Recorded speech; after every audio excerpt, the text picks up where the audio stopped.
aoka hivavaka isika rehetra. Tompo mahazo ity fotoana mamena ity indray zay ry dia misaotranao amin'izany. Dia manakolazaina aminay indray ianao dia faly izahay, ko dia mamindrafo aminay no ny fahotanay ary mamela ny helikay.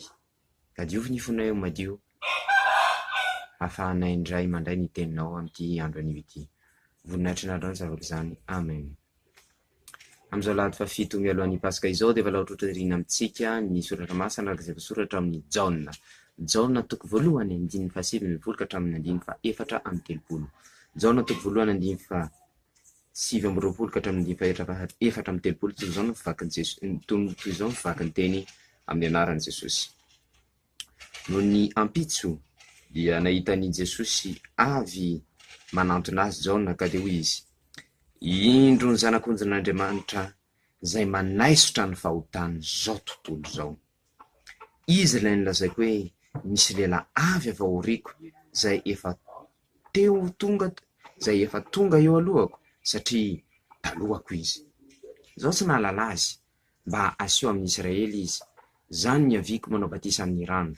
Ary Jaona nanambaraka nanao hoe: zao nahita fananidina avy tany an-danitra tahaka ny voromailala ka nitoetra teo amboniny. Ary zao tsy nahalala azy fa izay naniraka ianao batisa amin'ny rano no nilaza tamiko hoe izay ho hitanao hidinany fanahy sy toerany dia izy ny mpanao batisa amin'ny fanahy masina. Ary nahita aho ka dia manambara fa izy no zanak'Andriamanitra. Amen. Indro ny zanak'Andriamanitra izay manaisotra ny fahotany zao tontolo zao. Jaona no miteny manondro an'i Jesosy. Manaisotra ny fahotana izany hoe manala na hoe mitondra. Raha jerena eto ambany eto ny fahotana zao tontolo zao. Tsy izay mino an' Jesosy tsy izay manantona azy ihany. Izao tontolo izao, averiko tsara, zao tontolo zao. Eny fa na dia tsy mino azy, eny fa na dia tsy malala azy, ny olombelona rehetra dia navelan'i Jesosy ny heliny. Ohatriny afafy, tena izay mihitsy ka, satria izay voasoratra eto. Manala ny fahotana zao tontolo zao Jesosy. Mety misy namantsika mamandrika antsika any. Mety ho kristiana, mety ho loterana tahaka antsika izy, ary mety tsy loterana. Fa mba miteny izy hoe ho an'izay olona talohan'i Jesosy, izany hoe tamin'i Jesosy mbola tsy teraka izany, tahaka andry Abrahama, ary Jakoba, ary Mosesy, mba manoana moa ny amin'izy ireny satria tsy nahalalan'i Jesosy hono ireny. Asiako hono moa izany satria mbola misy fanazavana lavabe ilazana an'izay hoe ireny olona ireny amin'ny testamenta taloha ratsorina. Ireny olona ireny mba manahoana ireny satria izay mihinan' Jesosy ihany no vonjeny. Raha araka ny fampianarany nomena antsika, ahoana ny amin'ireny olona ireny? Tsotra navaly azy. Ahoana ozy ny fanikepoloana antsika? Matika nalevina dia nidana taiza tany ny fiainantsika. Inona nataon'i Jesosy tamin'izay fotoan'izay? Dia niresaka tamin'ireo olona izay tonga, izay velona sy maty talohany natongavany teto tany. Dia nitory teny tamin'ireny olona ireny izy, ka izay nino azy tamin'ireny dia niraisiny amin'izay nanaraka azy ho any amin'ny rainy. Satria izao tsy misy makany amin'ny ray afa-tsy amin'ny alalan'i Jesosy. Fantatsika tsara izany. Ka tamin'i Jesosy mbola tsy maty teo amin'ny hazo fijaliana, mbola tsy nitsangana tamin'ny maty, dia ireny olona ireny dia mbola tsy afaka nakany amin'ny ray ninona toetrany. Fa rehefa tonga tany Jesosy ka nitory teny tamin'izy ireny, dia izay nino azy, nino ny famonjena nataony, dia nentiny nanaraka azy. Izay le hoe nidina tany amin'ny fiainantsika. Dia mazava ho azy koa ny olona taty aoriana izay tsy nahita Jesosy tahaka antsika, ka mino azy dia afaka mandray ny vokatra izany famelan-keloka nataon'i Jesosy izany. Ny famelan-keloka izay nataon'i Jesosy araka izany dia ho an'ny rehetrarehetra, niza nisa. Saingy izao misy mino izany, misy manaky izany, misy tsy manaky izany. Ka izay manaky atao batisy iombona amin'izany famelan-keloka izany sy mino izany famehan'nykeliko izany ireo no andova ny fiainana mandrakizay. Ohatrina fafy kanefa zay n'Andriamanitra tsika, zay fitiavana izay no Andriamanitra azy, ka mamela andretrarehetra izy, na zay mila izany na zay tsy mila izany de omeny izany avokoa.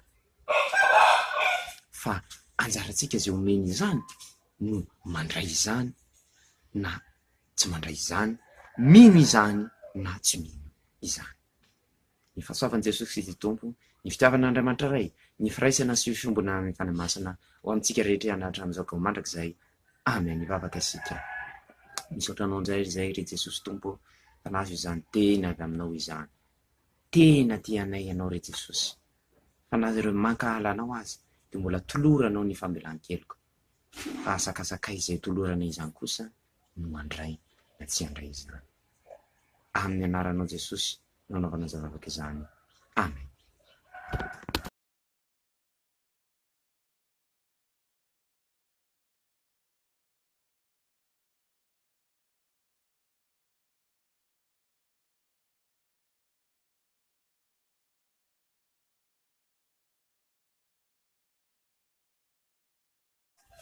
Unissons-nous dans la prière.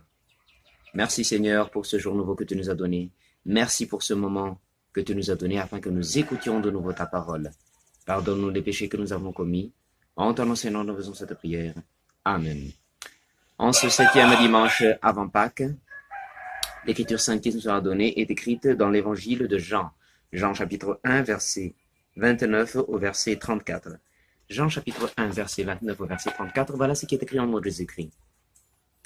Le lendemain, Jean vit Jésus venir à lui et lui dit, « Voici l'agneau de Dieu qui enlève le péché du monde.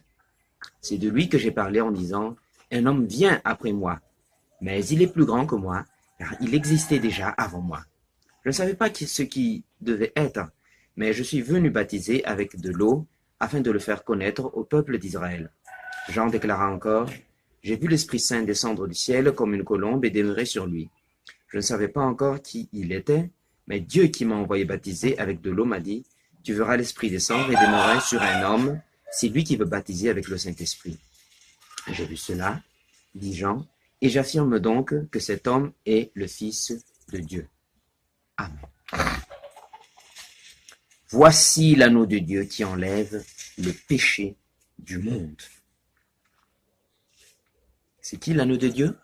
C'est Jésus. Vous savez très bien, c'est Jean qui parle en montrant Jésus.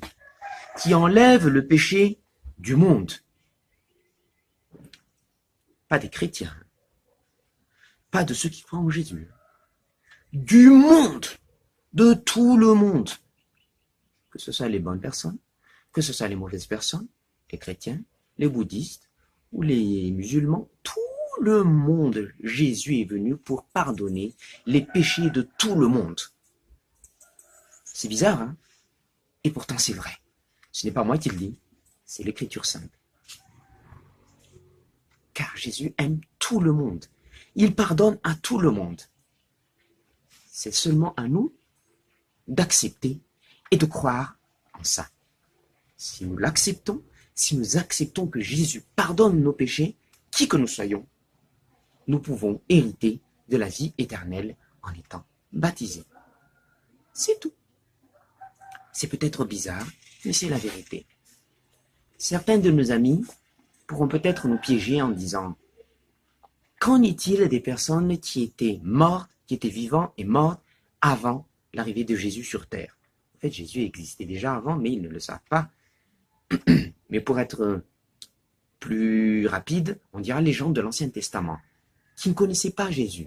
En fait, ils les connaissaient, mais qui n'ont pas vu Jésus plus exactement. Abraham, Jacob, Moïse, etc. Comment ils ont fait ces gens-là? Comment ont-ils pu être sauvés alors qu'ils n'ont même pas eu Jésus? Ils n'ont même pas vu Jésus. La réponse, elle est dans notre confession de foi. Il est mort, il a été enterré, la suite, il est descendu vers les enfers. Attention, pas vers l'enfer, hein, mais les enfers.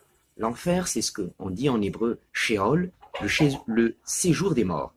Mais l'enfer, c'est la Géhenne, c'est là où brûle tout ce qui ne croit pas en lui. Alors, mais Jésus est descendu vers les enfers, là où étaient tous les morts avant qu'il soit ressuscité. Car il l'a dit lui-même, personne ne va au Père sauf son consentement. Donc Jésus est descendu vers les enfers et il a prêché vers toutes les personnes qui étaient mortes avant sa venue sur terre. Et ceux qui croient en lui, ceux qui ont cru au salut qu'il a donné, ont pu accéder à la vie éternelle qu'il a donnée. Et il en est de même pour nous, les personnes qui n'ont pas vu Jésus. Il nous suffit tout simplement de croire au salut qu'il a donné. Il nous suffit tout simplement de croire qu'il enlève le péché du monde. Et oui, c'est bizarre, mais c'est comme ça. C'est ça la grâce de Dieu. Il pardonne à tout le monde, à tous ceux qui sont sur cette terre, qui sont déjà morts avant. À tout le monde, il pardonne à tout le monde. Et c'est à nous de choisir de croire ou ne pas croire. Si nous croyons, si nous acceptons de nous baptiser, d'être baptisés, et surtout si nous croyons à ce salut qu'il nous a donné, il nous donne gratuitement. C'est ça l'amour de notre Dieu. Que la grâce du Seigneur Jésus-Christ, l'amour de Dieu notre Père et la communion avec le Saint-Esprit soient avec vous. Amen. Ô Seigneur Dieu, merci pour ton amour. Aide-nous à toujours le ressentir et aide-nous à l'accueillir dans notre cœur. En ton nom, Seigneur, nous faisons cette prière. Amen. Anaka, atoloray ny fonao. Izaho fanandiavana fahadisoanao tahaka ny fandiavana ny zavona, ary ny fahotanao tahaka ny ranona. Koa miverena amiko, fa efa nanavitra anao. Liaiky fampanota ao Jesosy, meloky eo anatrehanao aho, diso tsy marinao, raiso fa mifona, diovy aho mba ho tonga vaovao.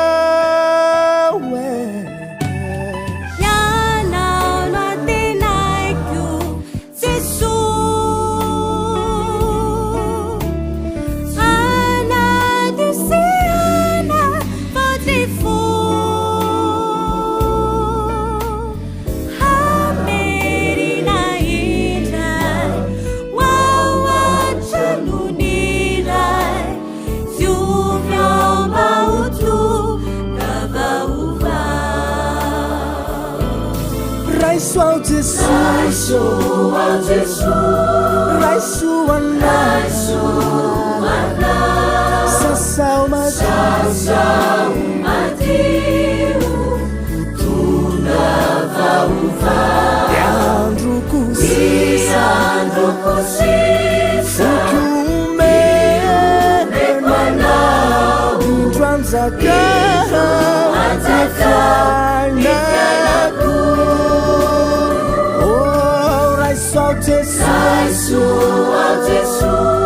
Raisu ana sasau matiu tunga vauva andro kusisa fukume manau indranzaka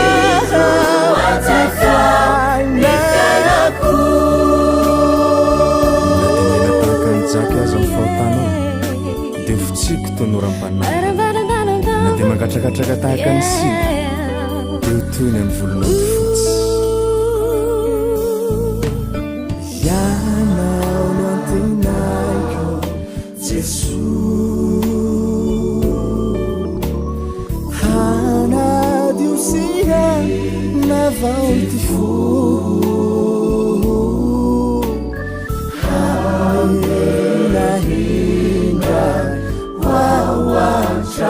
Mirai, Jesus,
Jesus utunga ulivava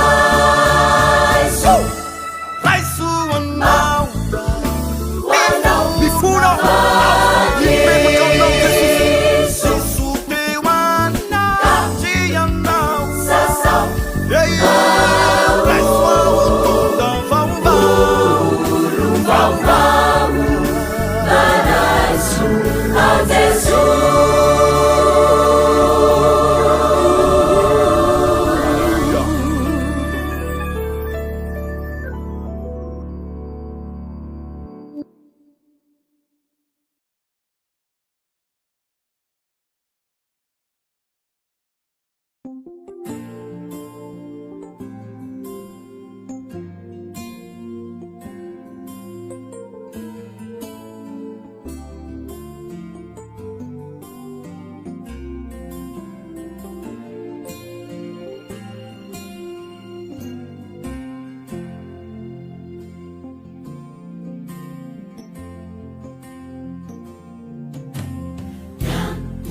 Esi kwetwantani hitisianampi ireu namaku hanamniasa nauri Jesusi hamunzira nitali tumani yantu esi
Gesù si insani numa tropisikiu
milosa ry Jesoa sy isaninoa tompisiko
Soina amin'ny anarako ho avy anetry tenaka ivavaka sy hitady ny tavaka ary ala amin'ny ratsy fanaona dia hihainao any an-danitra ka hamelany helo ary hasitrana ny tany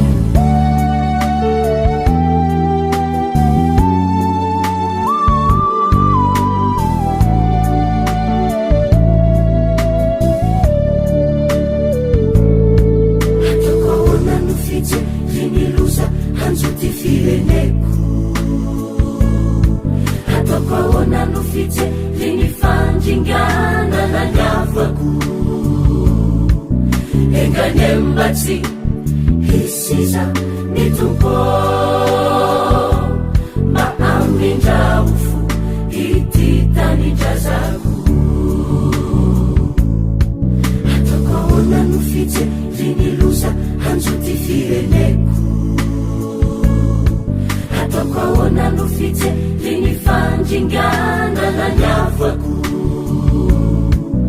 enganembatsi hisiza nitumpo maaminjaufu ititanijazaku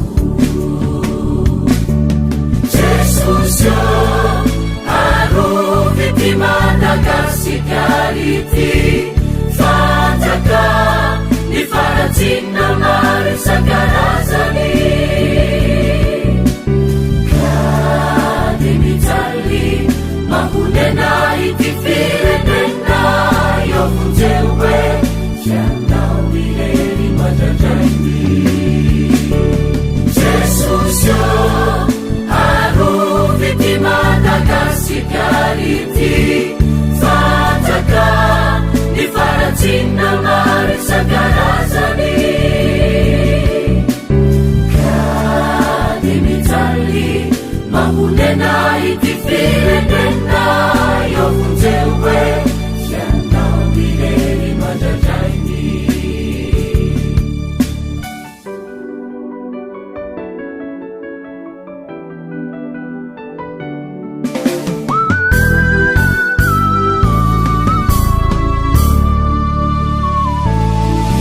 natakaminao vilatsitu havunjewe tinusinofiti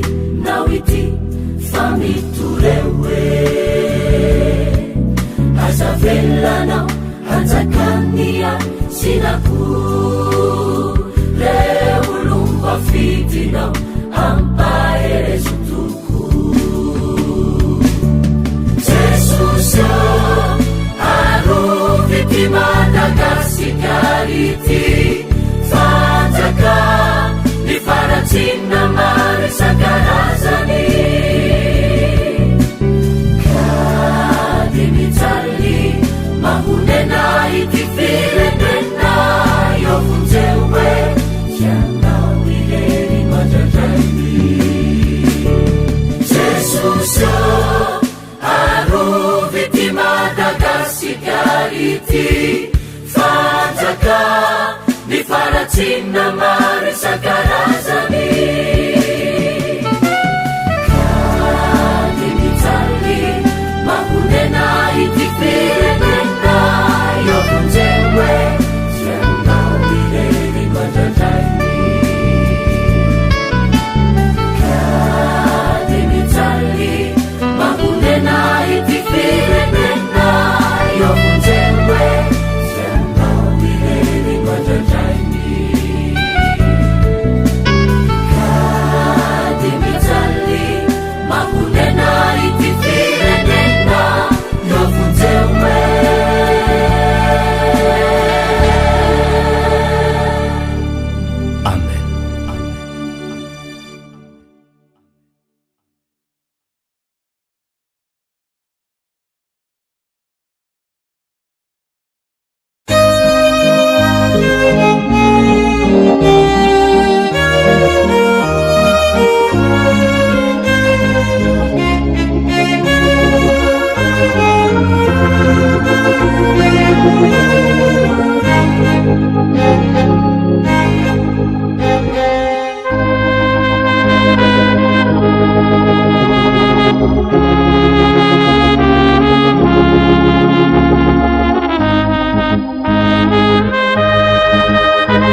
Neneye hoyana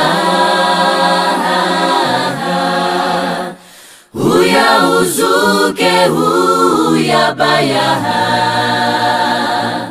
Hambara nare watalilyava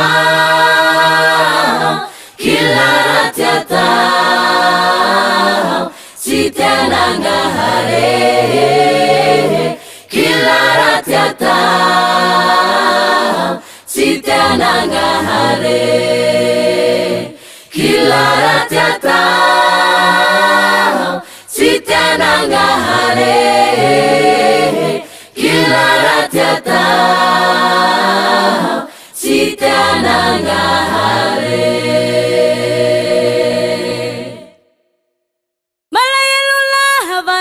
Yeza kumala he Yeza kumala he Yeza kumala he Yeza kumala he Yeza kumala he Macharu charu Jesu shava Yeza kumala he Yeza kumala he Yeza kumala he Yeza kumala he Yeza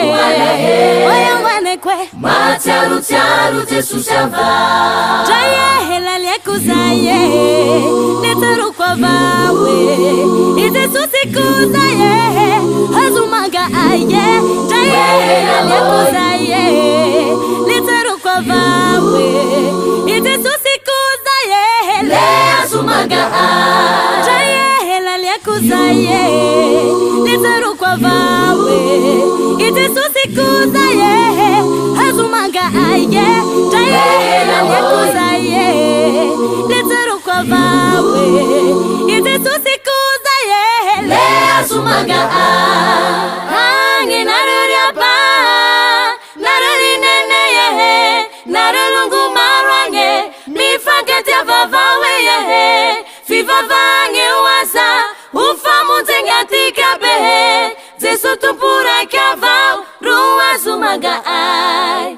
Ange naruriaba Naruri neneye Narulungu marwange Mifaketia vavawe yehe Fivavange waza Ufamu tengatika behe Zesu tupura kavau Ruwa zumaga ai Jaya hela liekuzaye Neteru kwa vawe Ijesu sikuzaye Hazumaga aye Jaya hela liekuzaye Neteru kwa vawe Ijesu sikuzaye Hazumaga Jaya hela liekuzaye Neteru kwa vawe Ijesu sikuzaye Hazumaga aye Jaya hela liekuzaye Neteru kwa vawe Ijesu sikuzaye Hazumaga Ijesu sikuzaye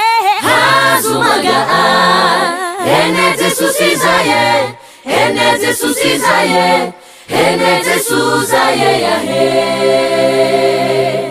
Ene Jesu sizaye Ene Jesu sizaye Ene Jesu zaye ya he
nanahary ambindignana zay papa oh Yahweh okry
kusari tomitoni ni foku janjaire watao kusari.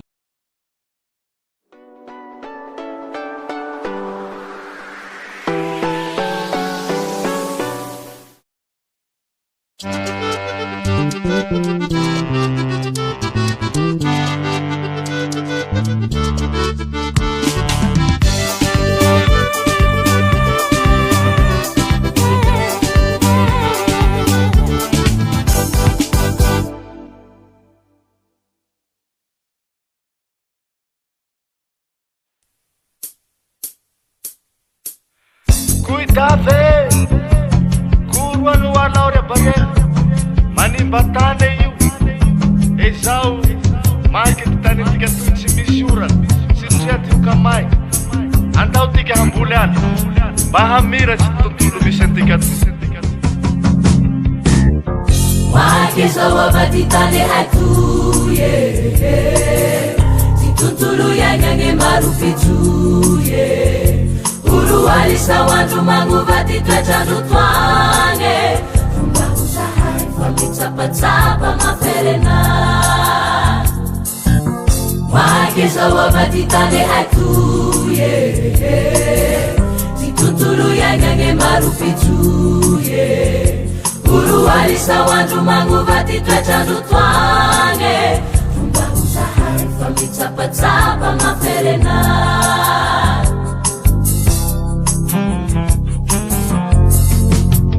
Ripaketi bibiti ulumberu simisi uwane Fukatakalane na tauhaya kiana nare Yesofuze ufamarulwaze tia utange Galangeza haile kuwalintenga ni abana Ripaketi bibiti ulumberu simisi uwane Fukatakalane na tauhaya kiana nare Ufamarulwaze tia utange Galangeza haile kuwalintenga ni abana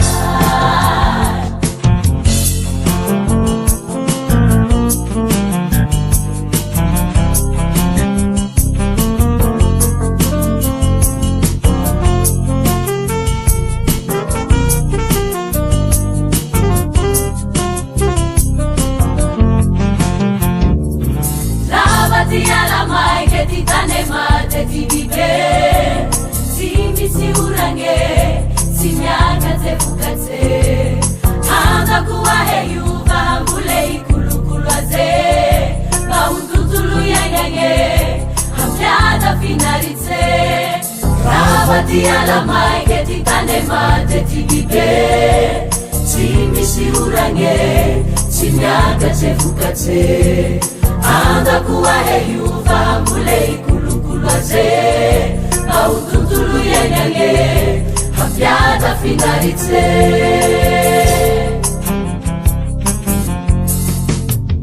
Ripaketi bibiti ulumberu simisi uwane Fukatakalane na tauhaya kiana nare Yesofuze ufamarulwaze tia utange Galangeza haile kuwalintenga ni abana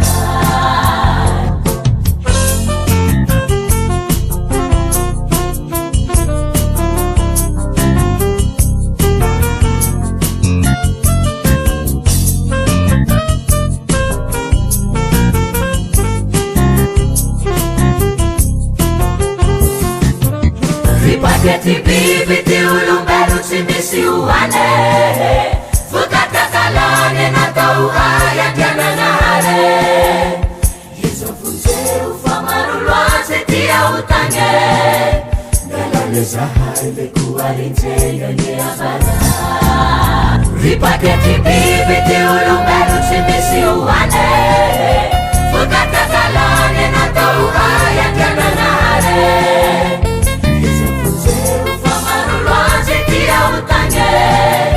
Galangeza haile kuwalintenga ni abana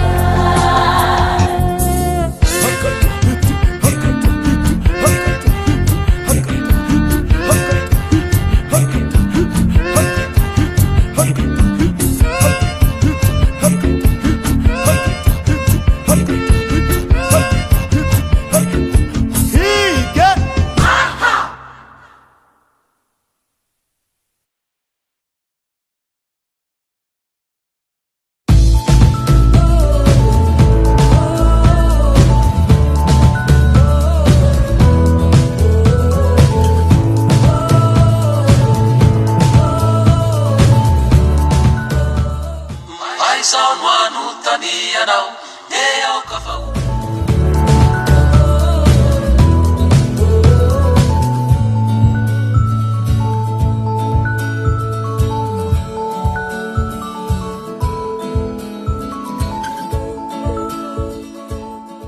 tsy makivy tsy mety sasatra tsika tily asa fatratra tsara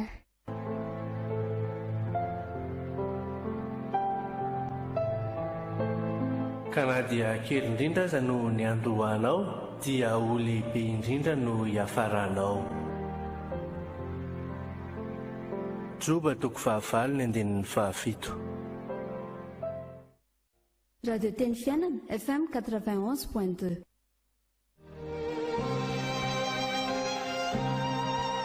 hita ianao anie Jehova ka hiaro anao ampamirapiratra ny tavany aminao anie Jehova ka hamindra fo aminao anandratra ny tavany aminao anie Jehova ka hanome anao fiadanana amen Numeri toko fahaenina andininy fahaefatra amby roapolo hatramin'ny fahaenina amby roapolo.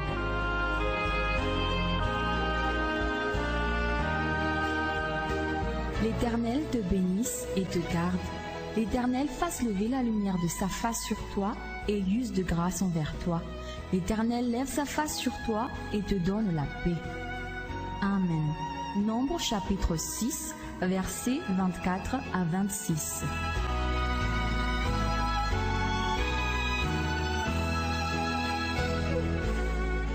May the Lord bless you and take care of you.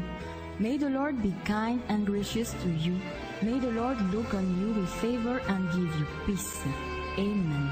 Number chapter 6, verse 24 to 26.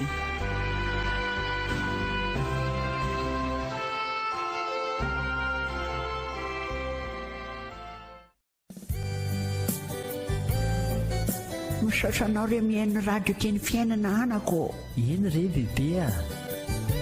Raisitsika amin'ny marify raika amin'ny 7 teboka 2 megahertz zany a. Misaotra re.